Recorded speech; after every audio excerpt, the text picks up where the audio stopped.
ಎಲ್ಲರಿಗೂ ನಮಸ್ಕಾರ. ಈ ದಿನ ನಾನು ಬೆಂಸಿ ರವೀಂದ್ರ ಅವರು ರಚಿಸಿದ ಅರ್ಥಶಾಸ್ತ್ರಿ ಕವನವನ್ನು ಓದಲು ಇಷ್ಟಪಡುತ್ತೇನೆ.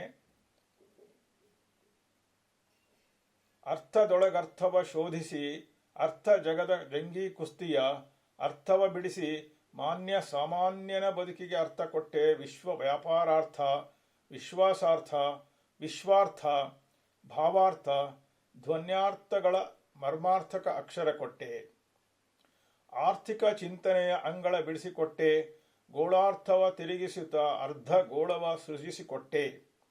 ಅರ್ಥದಲ್ಲಿ ಮುಳುಗಿದವನರ್ಥ, ಅರ್ಥ ನುಂಗುವ ಅರ್ಥ, ಕೆಳಗೆ ಬಿದ್ದವನರ್ಥ, ಮೇಲೆ ಎದ್ದವನರ್ಥ, ಅರ್ಥ ಮಂತ್ರಕ್ಕೆ ಭಾಷ್ಯ ಬರೆದುಕೊಟ್ಟೆ. ಕ್ರಿಯಾಪದವಿಲ್ಲ, ವಾಕ್ಯಾರ್ಥ ಹಿತವಿಲ್ಲ, ಮೂರಕ್ಷರದಿ ಅರ್ಥಪೂರ್ಣವಿಲ್ಲ. ಮೂಗೆಳೆದ ಪಂಡಿತಾರ್ಥರಿಗೆ ಪೂರ್ಣಾರ್ಧವ ತೋರಿಸಿಕೊಟ್ಟೆ. ಪ್ರತಿ ಪದವ ಮುದ್ದಿಸಿ ಮೈದಡವಿ ಪದ ಪದಕ್ಕೆ ಅರ್ಥ ತುಂಬಿಸಿಕೊಟ್ಟೆ. ಪ್ರತಿ ಪದವ ಮುದ್ದಿಸಿ ಮೈದಡವಿ ಪದ ಪದಕ್ಕೆ ಅರ್ಥ ತುಂಬಿಸಿಕೊಟ್ಟೆ. ಹೆಜ್ಜೆ ಹೆಜ್ಜೆಯಲ್ಲಿ ಅರ್ಥವಂತಿಕೆ, ಜೀವನ ಪರಮಾರ್ಥ ಧೀಮಂತಿಕೆ, ಬಾಡದ ಬಗ್ಗದ ಸತ್ಯವಂತಿಕೆ, ಚಲಾರ್ಥಕ್ಕೆ ಅರ್ಥ ಎತ್ತ ಎಚ್ಚೆಸ್ಕೆ, ಗೀತಾರ್ಥದ ಸಾರ ಸಗ್ಗಳಿಕೆ.